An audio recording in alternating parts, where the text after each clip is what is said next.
Welcome. This episode of My VA Disability Claim. All right, today we're talking about VD. Yeah. Veterans disability. Right? For the older people, come on, that's funny.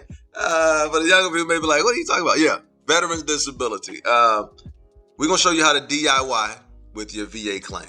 Right? We're trying to help you get money. All the information we provide can be used by you to get tangible benefits. We try to give roadmaps to destinations of, normally monetary benefit, right? Medical compensation as well, medical coverage also, right? So what we're doing is giving you a little claim strategy. Best thing about it is simple. 1, 2, 3. That's it. The goal is to get the claim approved, right? We use the VA's rules to get the claim approved. That's all we're doing. We give you a scenario, then we're going to lay out that blueprint for you, and you're going to see how it answers questions about your claim, right? Every claim that gets approved has the same characteristics, so we're just going to lay that out for you. Make it simple, right? Don't forget to like, subscribe in the comments. If you think it's not as simple as it could be, let me know, right? If you do think it's simple, give me the thumbs up, right? I was doing the okay. I don't know if you can do that in the comments, but don't believe it? We'll show you. We'll get right into it. The scenario, right shoulder injury, right? This veteran, right shoulder injury, veteran from Atlanta, Georgia. Come on now. You're messing with the Hogs. We got the Falcons. We got the Braves. Hey, yo, come on now. Veteran separated 15 years ago from the service. 15 years separated from the service. This veteran has this right shoulder injury. They've been taking over-the-counter medication for it, right? They've been getting massages every 6 months or so. So they've been trying to manage this disability for the past 12 years, right? Separated 15 years ago. How would they file that claim? First things first, right? The VA regulation. Again, we use the VA's rules to show you how to get this claim approved. That's all we're doing. Using their rules against them, if you want to say that. Direct grant of service connection. Remember, you got the secondary service connection and you got direct service connection, right? A direct grant of service connection. What does it require from the VA? You see the numbers, 1, 2, 3. Number 1, medical evidence of a current disability. Current disability, medical evidence, that would be medical records. Just showing you've been diagnosed with XYZ. That's number 1. Number 2, evidence of the incurrence or aggravation of a disease or injury in active military service. Evidence of the thing that happened, right? For my shoulder, it was an injury, right? So I need evidence of that injury. Medical records, incident report, police report, if the police were called, right? Other kind of reports to document, hey, this thing happened. If it's injury, this thing happened in the service. If it's a disease, then it's just medical records. For like hypertension, medical records showing I was diagnosed with that while I was in the service. If you have that, that's a done deal, closed claim. As long as you still are diagnosed with hypertension, right? So you're good to go. And then number 3, medical evidence of a nexus link between the current disability and the in-service disease or injury. Medical evidence of a nexus link. So you got the in-service stuff, you got the right now stuff. This veteran separated 15 years ago. So that in-between stuff, 15 years, we need medical evidence showing that what you have now is the same thing as that injury that hurt you 15 years ago. What's the best way to do that? Just logically speaking. Easiest way to do that is medical records showing I've been going to the doctor every year for the right shoulder since I separated. That would be the best way to prove it, right? Second best, if it's not every year, multiple times during that medical record showing I've been dealing with this shoulder, right? The best, hey, tell the doctor, hey, this is from the military. Having that in there would be helpful also, right? But that 15 years, that link. So that's what we're talking about. Number 1 is the evidence of a current disability. Number 2 is the evidence of the in-service event. Number 3 is evidence of the nexus link. We don't do it that way, though. We do it logical, right? You see it right here with the pictures. In-service is number 1. Post-service, the medical link, is number 2. And then number 3 is the current disability. We lay it out in the logical order, right? Because we don't want to confuse you. Maybe the VA does want to confuse you, but we don't. But I mean, it is what it is, right? So we lay it out like that, 1, 2, 3. You see it. Element 1, element 2, and element 3. This is how we lay it out. So for this shoulder injury, for this veteran separated 15 years ago, they're going to need evidence of element 1. If they want to get the claim approved, what is element 1? That's evidence of the event or diagnosis in the service, the thing that happened, right? That incurrence or aggravation in the service. What's the evidence? Do we have records? Do we have statements, right? Element 2, that's the link. Evidence of dealing with those symptoms post-separation. Do you have the receipts from the massages showing that we've been getting massages? Receipts from the over-the-counter medication showing that it's for your shoulder? Any doctor visits that you had for that shoulder? That will be evidence of element 2. And then we got element 3. That's the current disability. Again, we try to lay it out in a logical order. The beginning, the middle, and the right now. All right? Keeping it simple for you. Keeping it simple. So now we slow walking, right? We'll slow walk it for you for that right shoulder. Element 1. Do you think the VA claims process can be difficult, stressful, or even chaotic at times? If so, we made the Before You File guidebook to help you keep your claim simple and organized. The VA claims process can make you feel overwhelmed, frustrated, or even pissed off. So we made the Before You File micro learning course to help you feel comfortable and confident when you walk into that office to file your VA claim.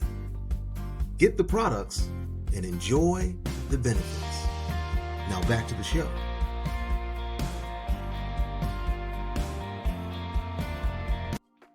Evidence of the event or diagnosis. With this shoulder, it was an injury, right, that happened with this veteran while they were in the service. They fell off a ladder, had to go to the doctor, right? Arm was in a sling for a couple weeks after that because of that shoulder injury.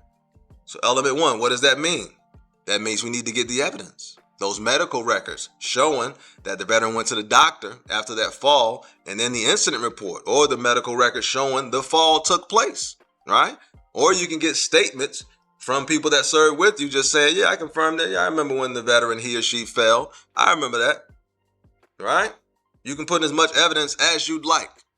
But at the core, you need to understand, element 1 is evidence of that in-service event, injury, or disease. If it's a disease, right, like hypertension, we say, that would just be, hey, here's my diagnosis of hypertension while I was in the service. And you're good to go, right? But that's element 1. What does it mean? What tools can I use to prove element 1? Medical records or statements, right? If you don't have the records, get the statements. If you have the records, also add the statements, right? Just to make it a little stronger. That's it. But it's up to you. It's up to you. We just give you the strategy. You do what you do with it. So that's element 1. Slow walking it. Slow walking it. Now we go to element 2 for this right shoulder injury. What does that mean? We need evidence that the veteran's been dealing with the shoulder injury since they separated from service. If that's doctor records over that 15 years, we need those doctor records. If that's just the over-the-counter stuff, okay, cool. We're going to need receipts, and we're going to need you to write a statement saying that this is how frequently I'm getting over-the-counter medication for the shoulder, right? This is how frequently I'm taking that medication. This is how it's helping me, right? These are the functions that I'm losing because of the shoulder, things that I can't do anymore, right? If I can't raise to a certain level, hey, I'm a shoulder guy, so there's a lot going on. But we try to put that information right here for you, right? For element 2, which is normally the most difficult one to prove for most veterans, right? When we think about it, logically speaking, we try to lay it out for you just to remind you, hey, post-separation stuff, what evidence do you have for it? Self-management, talk about that, how you've been managing it. Frequency of this pain, is it an everyday thing? Is it after certain events or exercises? Let that be known. The duration of those episodes, right? If you get bad episodes with it, how long do they last? And then functional loss. What functions can you no longer do because of that shoulder? Right? Again, we try to lay the strategy out and keep it simple for you. This is the most difficult one right here, element 2. That's what it means. So what tools can I use to prove element 2? Again, medical records, right? Medical evidence will be medical records or a nexus statement also. A nexus statement is medical records because it's signed by a medical professional. That nexus statement would just be the doctor saying, in my medical opinion, I believe it is more likely than not that this veteran from Atlanta, Georgia, shoulder injury is related to that injury the veteran had in the service when they fell off the ladder. More likely than not. Boom. That's the nexus evidence, right? So we have, for medical evidence, we have records, medical records, and then we have a nexus statement as well. But then for lay evidence, competent lay evidence, we have lay statements, right? People or statements from people around you who witness you dealing with this shoulder injury. I've been dealing with it for the past 15 years. So whoever was around me saw that. They can write statements, right? And we have videos on how to write your lay statement also. Again, we try to lay this stuff out simply for you. A roadmap, right? The only thing that can stop you on this path is unwillingness to learn. But if you're willing to learn, keeping it simple, again, this stuff it's intimidating. I get that part, but it's not too complicated though. Again, beginning, middle, right now. If you don't have the evidence for the story at the beginning, if you don't have evidence for the story in the middle, and you don't have evidence for the story at the end, it's going to be more difficult, yeah. But you can create that evidence, or you can go get that evidence. Come on now, hey. We're trying to keep it simple. So for element 2, what tools can I use? Medical records, nexus statement, lay statements, right? So now we got element 1, we talked about it, walk you through it. Element 2, we talked about it, walk you through it. And then element 3, the right now. What's going on right now? What does that mean? Normally just means a medical diagnosis. Do you have medical records saying that, hey, this person has shoulder impingement on the whatever, I'm not a doctor, right? But that's what they're talking about, medical records of the shoulder condition. That could be, you can go to the doctor and get that. The VA could send you to the doctor for that. Right? That's what the QTC, CMP exams are, to get the medical diagnosis. Now, while you're there, they try to get information on other stuff too, right? But all they're trying to do is gather evidence on element 1, element 2, or element 3. Keep that in mind. Element 1, the beginning, what happened in the service. Element 2, the link, what happened after service. And then element 3, what's happening right now. All right? And for each one of those elements, the evidence that you can use is medical records or statements, right? You can use both of them. Use all of it if you want to. But again, let's keep it focused, a very focused, concentrated effort. So again, we had element 1, element 2, element 3. What tools can I use to prove element 3? Medical records, right? Even if you have a statement, they're going to send you to a doctor. You cannot get the approval without a medical diagnosis, right? So you need medical records. Even for things like erectile dysfunction, female sexual arousal disorder. You still got to get diagnosed with it. It's going to be diagnosed based off of your word, yes. But you still have to get the official diagnosis, all right? Again, free game. Man, it's up to you, man. But that's what we're talking about, though. Do it yourself. We laid it out, the 3 elements. 1, 2, 3.